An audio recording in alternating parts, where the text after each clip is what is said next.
You're listening to It Takes a Village podcast with Liberty, Megan, and Brianna, where you don't have to be perfect, you just have to be you. Welcome to It Takes a Village podcast. I'm Brianna. I'm Megan. And I'm Liberty. We're going to share some personal wins and some mom moments from the week. So my personal win was actually a really exciting one. I had, a couple of years ago, I had a magazine reach out about doing a feature, which meant another artist had requested or suggested me. It was Shout Out Colorado, and I did the feature a couple of years ago. They reached out again and asked for an update.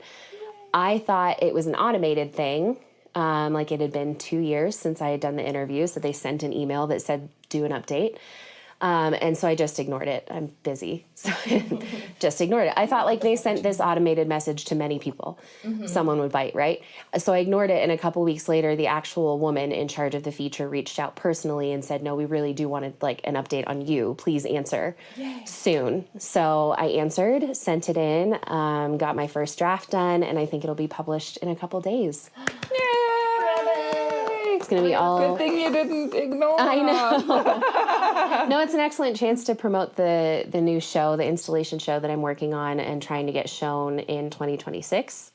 So it was a cool art update. That's awesome. And then my mom update is such a great one. When Evan started middle school, it was a big drop. It was a big change from elementary to middle school. He has periods and grades and all sorts of things, homework to manage. So when he started, a lot of his teachers take the tactic like, this is the year that I teach you how to do middle school and high school. Not his science teacher. She is like, you will have perfect handwriting and turn it in on time or you get an F. She is... Like right off the bat, you got to know how to do it? Yep. Ooh, fun. And I think you learn well from both tactics. Sure. And so I don't think it's bad that he has her, but he started off with a low grade in her class. Right. And so we told him, look, we don't expect you to get an A in every class. We expect to see that you've learned and that you've tried. Mm-hmm. Yeah. And so if your D turns into a C, then I know that you learned and you tried, and I'm proud of you. Yeah. And his goal was to get to an A, but I wanted to really reiterate that the learning and the progress and the trying was what we really valued. Yeah. And he told me yesterday that he has an A+ in science. Okay, he killed it. I know. A+? I know. It's also learning I have an very... A+. Yeah, A+. An A+. Yeah. Absolutely nailing it. So I just think it's valuable life lessons. It is. Because it's not I've been in both. I've been coddled to learn something, and I've been left to my own devices to learn something. Like when I moved to New York, no one told us how to get to our program. They just said, you live here, program is here, figure it out. And it's a tough life skill. I mean, it's going to happen eventually where you're just like, here you go. Yeah, figure it out. Figure it out. And so I think being faced with a tough teacher like that is still valuable. Yeah. Yeah, that's how they were in Switzerland. My 4th grade social studies teacher was like... Really? Yeah. And I know tough my one. Evan states. I know my geography. Yeah. I know my capitals. Exactly. Mr. Lucas... And you set out to prove something to them, but then you're also proving something to yourself. Mm-hmm. And so I'm just so proud of them. Yeah, that's great. That's how they approach in Switzerland, honestly. But everything is very, like, get to school. Yeah. You don't have Don't lose buses. Your one pen. This is your pen for the rest of your school career. Which I've lost now. I don't know where I put it. It'll pop up. God. My personal moment is I'm super busy and I have a lot going on and everything is kind of like coming in now. Yeah. So we have Western Ski Weekend this weekend and I'm working a bunch and all that. But then I'm planning a gala, which is like probably my biggest event ever. Yeah. And it's going to hopefully raise a lot of money. Tell them where it's located. It's so cool. Denver Museum of Nature and Science. Yes. That sounds like a good party. It's just like next level from what we used to do before. I know, from our art center days and our music festival days. It's going to be like a days. live display of the auction and like we got a professional auctioneer. I'm working on the invites and need to get out next week because we're late and we're working with this really lovely woman out in California. Her mom's on our committee and she's got toddlers, and she's got one my kid's age, and they both got pink eye, and then her nanny was sick, and so I can't be mad. I just, Yeah.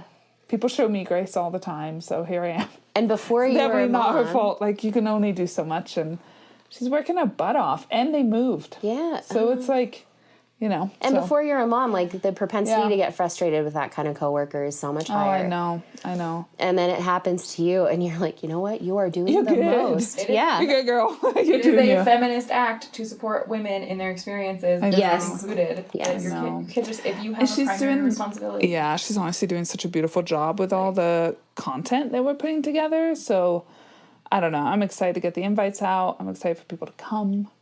Got a title sponsor. Are you excited to go? It's awesome. I am excited. It's my birthday. Yeah. How cool. Yeah, it's on May 17th, so it's a day after. I know. Do you have to do a Well, we're lot going to of... go to Casa Bonita. I'm going to make May reservations open on Monday, so I'm going to try to reserve it so we can go to Casa Bonita Oh, for my how birthday. fun. So that'll be fun. Oh, But yeah, fun. Okay, yeah. No. so it'll be good. And Avery moments. I have a lot of good ones this week. I mean, we always have the tough ones, but she's just really funny right now. She's kind of like taking a turn out of 3. Yeah. Before. Yeah. But she built a fort with her dad and wanted him to get in it. And it's hard for him. He's very Because he tall, is 6'6". Yeah. So anyway, so I have this really funny video. She had this like massive pile of all of her friends, which are all her stuffed animals, and they had a party, and she's like, "Don't step on any of my animals when you get in there." And so she's like climbing around the chairs and trying to get in there, and then she's just like trying to hide from him. It was really funny. Did he fit in the fort? Well, yeah, I have pictures. We can totally share it on the Instagram if you want. It's pretty funny. I want photographic evidence. Yes. But yeah, I have a video of her like showing him how to do it too, which is pretty funny. And then her thing now is to say, and she's fresh when she messes something up. It's nut cracks, which is so good. From Elf. So she's from Elf. Yep, it's from Elf, definitely. I don't know what else. Son of a nutcracker. Because I say, son of a nutcracker. At least I usually do in the winter. So then she's like, oh, nut cracks. Which is great. Because it sounds like a bad word, but it really isn't. And it's appropriately timed, I'm sure. It's perfectly timed, yes. So she's what do we, sunshine And nut cracks, which is so great. So sunshine and butt crack. I don't know. yes. Oh, she's so cute, though. That's another one. I said nut booty, but Nut booty. that one comes out occasionally. The nut cracks is great because she likes to say booty boo and then like poke you in the butt. I don't know. It's kind of a thing. Which is good. Booty boo. That is so cute. I don't know. Yeah. She said she got it from a show, which I'm like, what show? Which show is that, my dear? Yeah. It's harder and harder to figure out. I know. Booty boo from where? Yeah. Yeah. Oh my gosh. But yeah. That's funny. That's Avery and me. Yay. Okay, so my personal thing this week is just, I guess my week's been really up and down, and I've just been trying in literally all aspects of my life just to find better balance between, like, what I need as an individual and, like, what everyone else needs from me, my family, and otherwise. And so it's been a challenging week. It's been a fun week. There's been good moments. I feel like I've been okay and on track with some of my personal goals. Like, I'm spending some time and energy on my health again, which feels really good. And my you're physical body succeeding. moving and, like, walking more and doing stuff. And Liberty, I want you to celebrate the accomplishments. it is an accomplishment. Yeah. I've been doing it for, like, almost 6 weeks now, pretty Nice. consistently. That's amazing. Which, for me, I have ADHD, and it's hard to stick to anything, and it's just working right now, and I'm accountable to somebody. I did, like, Yay. I want to say, like, it is because I paid money to a person. I understand.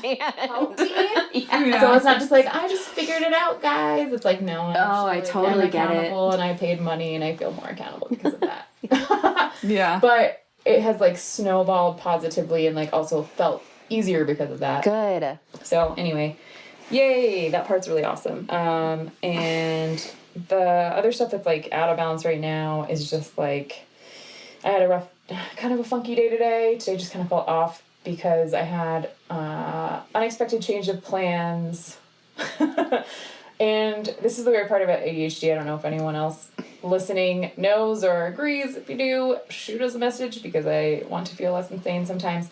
But I feel like I handle chaos very well. Like, if there's like general chaos, I handle it well. If there's a change of plans and I have like expectations about my time and like getting time for me or something like that, I really struggle with like, oh, it's not going to happen now. Yeah. And it reminds me of the feeling I used to get when Minna would wake up early from a nap. Yes. And I would be like, go back to sleep. Yeah. I love you. I think that's kind of a general thing, though, because I get like that, too. Oh, yeah. And But it's it's so just, much it's feeling more- robbed of the time because our time is so limited now. Yeah. That we really try to make the most out of how little we have. Yeah. So when that changes, it's so hard to get out of it. Yeah. But I think with ADHD specifically, when there's a set expectation and it's not met, at least with my nephew, Yeah. I get we have to give him so much. The expectation is going to turn out differently. So when it just goes differently and you just feel robbed, it's really hard to cope and continue on with what you're meant to do next. I was in a weird dysregulated emotional state for like an hour. And then I was able to talk to my therapist, which was awesome. Yay! Yes, like literally right after I got back.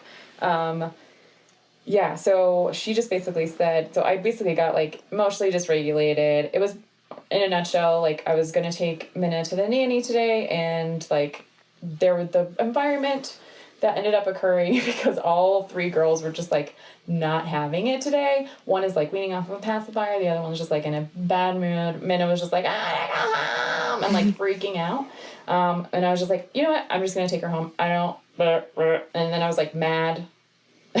I had to do that, even though I was like... Because it throws off your whole day. Yeah. So I got overwhelmed emotionally, and then I was just like, mommy's feeling frustrated, let's go. You know, like, trying to voice my feelings and, like, name them, because I know that that's something I want Minna to have a skill in that I actually lack. I'm getting better. But naming my emotions and noticing them. And so instead of pointing it at her, I think my win, or my personal win, I guess, was, like, that I didn't actually, like, take it out on her as much as I have in the past. Yeah. And you were honest. You used the right words to label what you were feeling. I don't take things out on her ever. Yeah. I always feel horrible afterwards. So But you were honest. And our kids see us struggle. They can tell that we're acting differently. And so to see, if you just tell them, oh, I'm fine, and pretend like you're not being like different, it's confusing. It creates a dissonance in them. And so to see you label it however hard it may be to find it and label it, matters for them to learn how to do it so young, because I'm doing it with Evan now, but I'm learning it now. Yeah. It's like I'm demonstrating it in front of him while I am learning to be better about naming my emotions. And so maybe it takes a hold in them younger. Yeah, this is absolutely faking it until you make it. 100% fully faking it. Sometimes Eventually we'll be at Boo's just spot. gotta do this. Yeah. I've never done it. But Eventually we'll be here with Bree Yes. on that level. And I have to tell you, 4 through 10 is a big time for you to regulate yourself. Middle school is like they're 3 again. But there is this nice, blissful period where you can kind of do adjusting on parts that you don't love about your parenting and where you need to meet them before everything kind of goes into upheaval again. Because when they're so little, everything's in upheaval. It feels like every 6 months. They're changing phases like that. But they hit a point around 4 or 5 where they're really kind of in the same stage for a while. And then you can start, to catch your breath and adjust things that you don't love. Pressure's on, Megan. I'm just kidding. No, it's actually off. Now's your time. It's actually off a little. So I feel like it's like, okay, now's the time to do it right. Yeah. I'm just kidding. All of it is the time to do it right. I know. I wanted... It's never But as long ends. as you're trying your hardest, you are doing it right. We all do. I wanted to share a little tip from the therapist that helped with like what I'm going to focus on in the future to try to head things off at the past as much as I can. Not necessarily like not feel my feelings, but just like notice them more quickly. Is just noticing how much my body moves, or if I'm moving really quickly or like frantically, that is usually a signal before I can mentally clock it as like, or I want to mentally accept maybe that I'm Yes. upset. Like I can see that if I'm moving my body really fast or walking really fast or slamming something or putting something away and like everything's just fast. Yeah, like, running up the stair is running up the stairs for me. an indicator. Yeah. I'm going to try to keep an eye on that. Right? I just need to slow my body down. And just be aware physically. Like you're so in your head emotionally that you're not aware how it's actually coming out physically.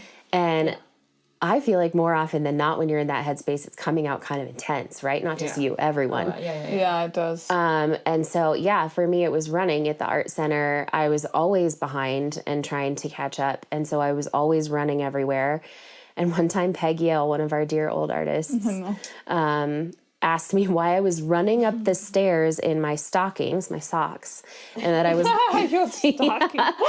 and that I was gonna fall down. And it was the first time I was like, wait, why am I running? Yeah. Like I'm gonna get there 10 seconds faster. Is that actually gonna help the problem at hand, or am I just running up my cortisol levels to get up there a few seconds earlier? No, it's getting exercise and stressing yourself out. Yes. Because those 10 seconds do make a difference. No. Even if I fall in my stockings.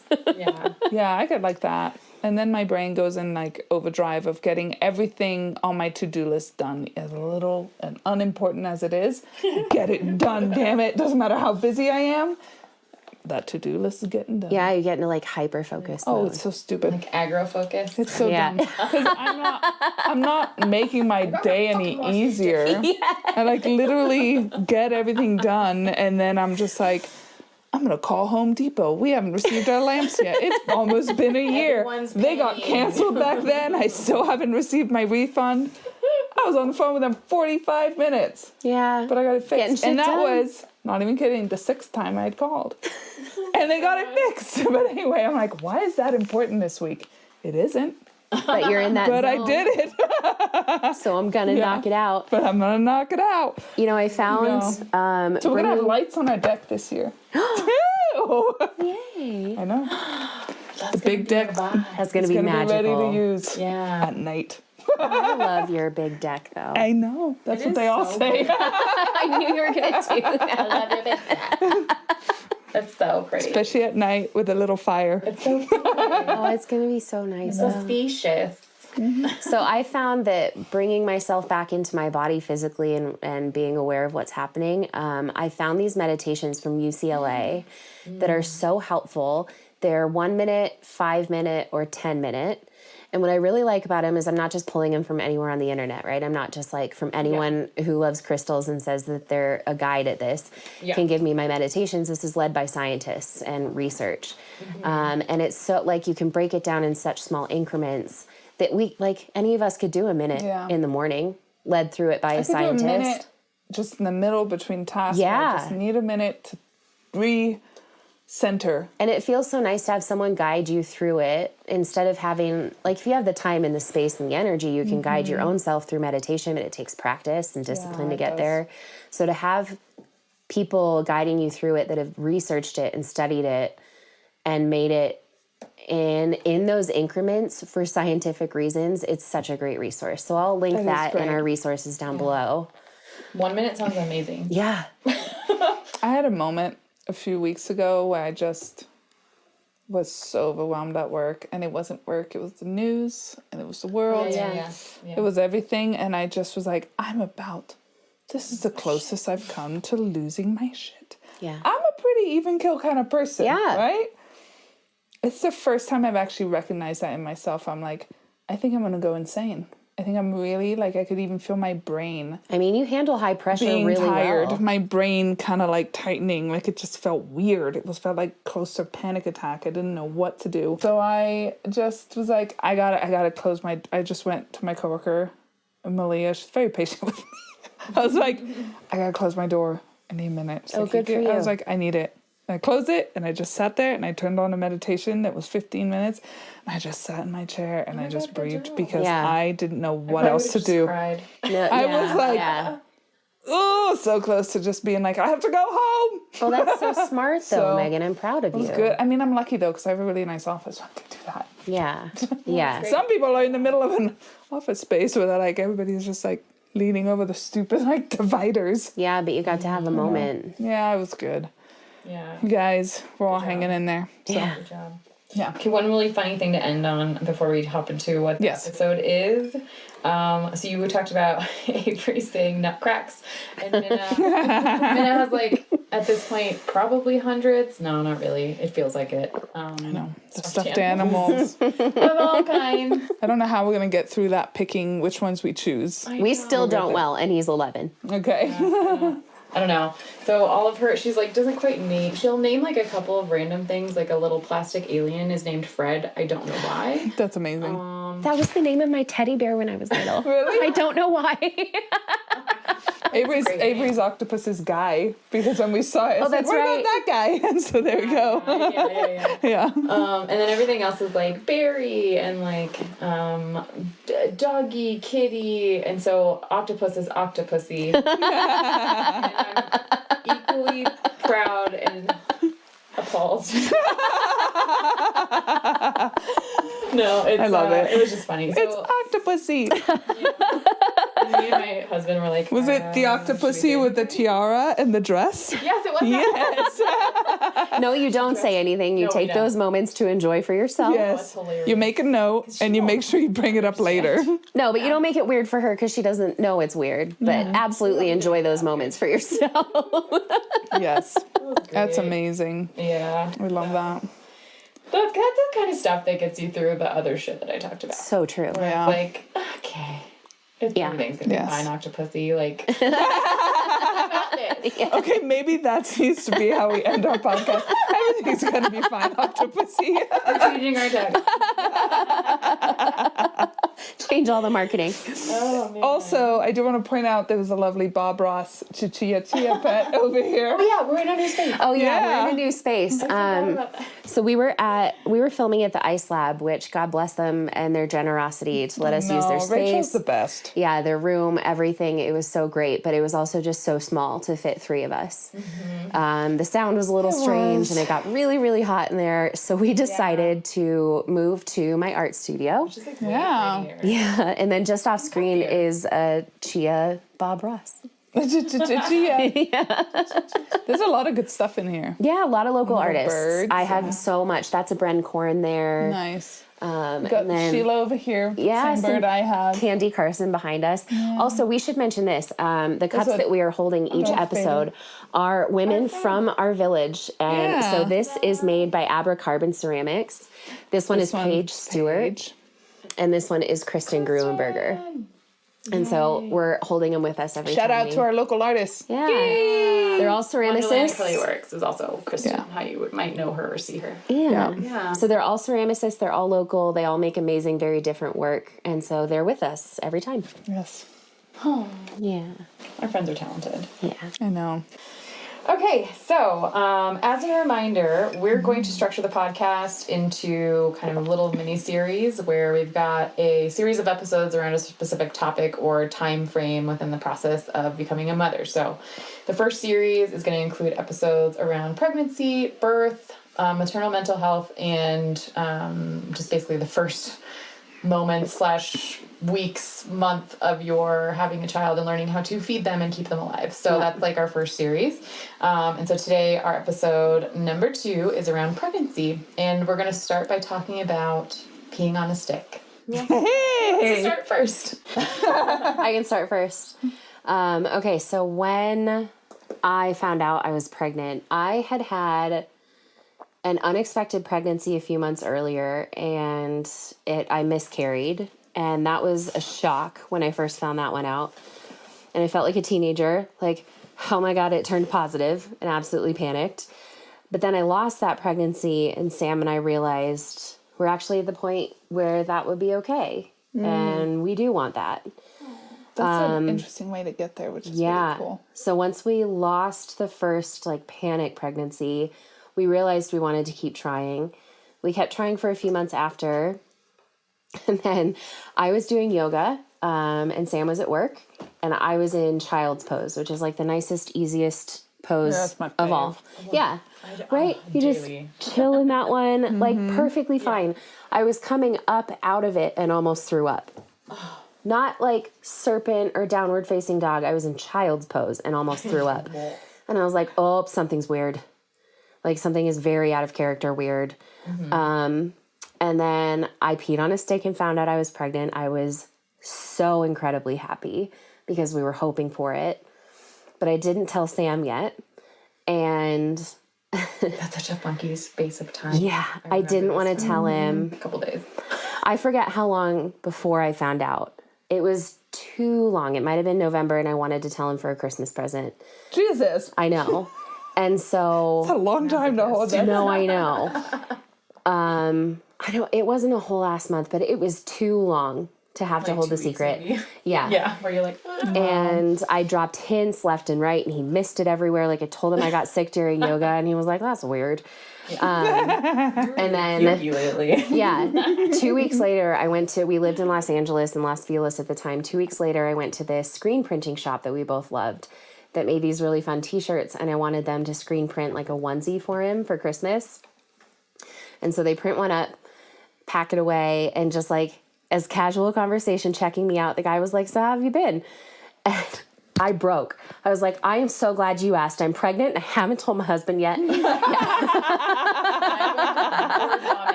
This poor guy's like, I know. He looked at me like, girl. What the hell? And I was like, this onesie is how I'm going to tell him. And this poor man was not expecting it. And I just had nobody else to tell at that point. And so I just told him everything. That's and then, hilarious. Sam opened it for his Christmas present. Oh, that's adorable. I know. Wow, you held on to that. Yeah, I did. Damn, it was really hard. But that was my finding out experience. It was truly blissful because we knew it was something that we wanted. That's good. Yeah. That's awesome. But the first time was sheer panic. No, sure. Like pregnancy teenager panic. Because you're just for so long I know. hoping it turns negative and then it turned positive. Yeah. And it's hard to override that. Prepares you for that. Yeah. Like, where you're like, oh no. And you're like, no, wait.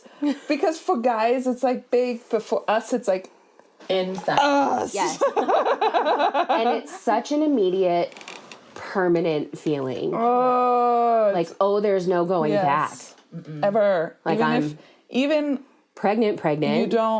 Even if you don't keep it. Yeah. Or if it doesn't, and you miscarry. Carry all the way to term. It still sticks with you. Yeah. It is not an easy choice. It's a life-changing. No matter what choice you make, it is not an easy choice. And it's a life-changing and you're something. not just do it on a whim. That just happened to you. Yeah. And yep. Yeah, so my very first one was absolute panic. And then my second one was very much joy. That's awesome.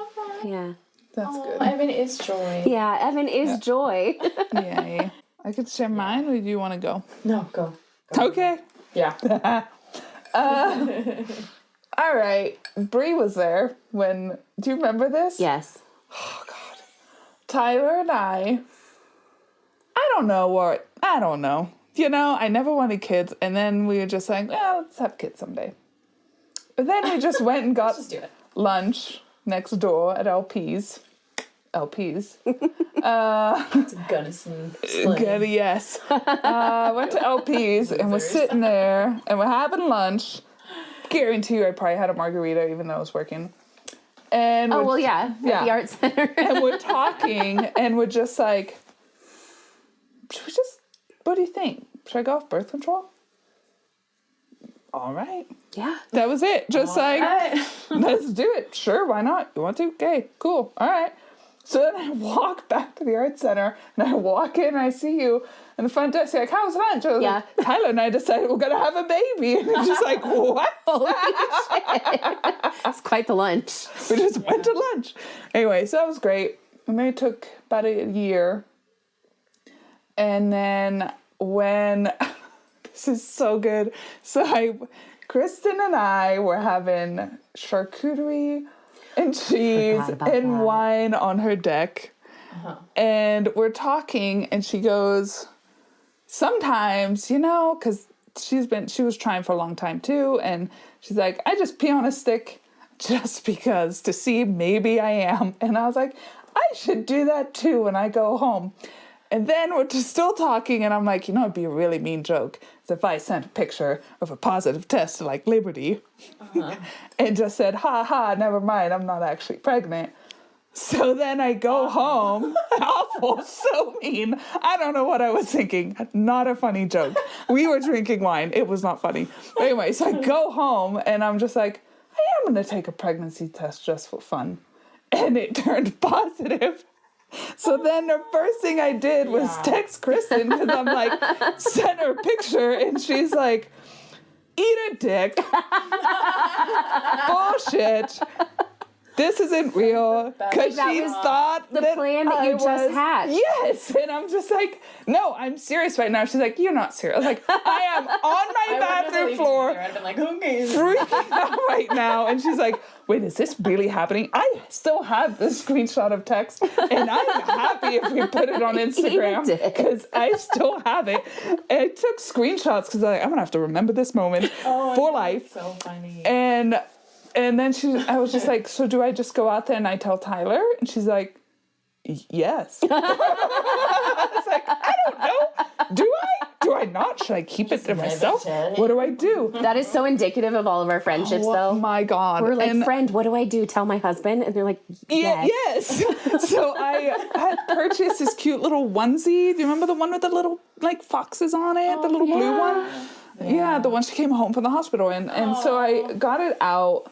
And I walked over and Tyler was cooking potatoes and he was like giving them a stir and like doing this with the pot in the kitchen. I'll never forget. And I walk out with the onesie and he kind of pauses and he looks at me and goes, what is that for? And I was like, well, I just took a positive pregnancy test. And he was just like, looked down and just went, way to go, little Betty! And just shook it around. It was so good. Meanwhile, I'm just like, in tears and just losing my shit. It's a shock. It's such a shock. Yeah. Yeah. So, yeah, my pianistic story starts in Sedona, Arizona. It's my favorite story. It's so Not great. 19 anything. This is definitely not. Oh, carried away there. In 1982. Yeah. Anyway, so I was on a girls' trip. Me and Brett had kind of talked about taking my, getting rid of the birth control. I had an IUD at the time, and I'd taken it out, like, April. I think it was 2021. Yeah. So we were kind of, like, expecting, most people it takes, like, 6 months, a year, and I was fully not even thinking about anything other than that time. But, like, I knew it was going to take time. I didn't know if we had any issues. I was, like, very much just kind of like, okay. And we were trying to not actively get pregnant. We weren't like finding the window and doing it, and we were like just kind of letting it happen and like trying kind of to avoid it because we weren't quite ready in our minds. But I needed to get my IUD out, and I was like, I'm not gonna put another one in. Fuck that. Yeah. So we were just kind of like going with the flow, and I went on a girls' trip in July to Sedona with a couple friends. Epic girls' trip, by the way. Love you, Candace. Love you, Lauren. If you're listening, you're probably not. So it was a great trip. And we were partaking in substances, we were having a good time.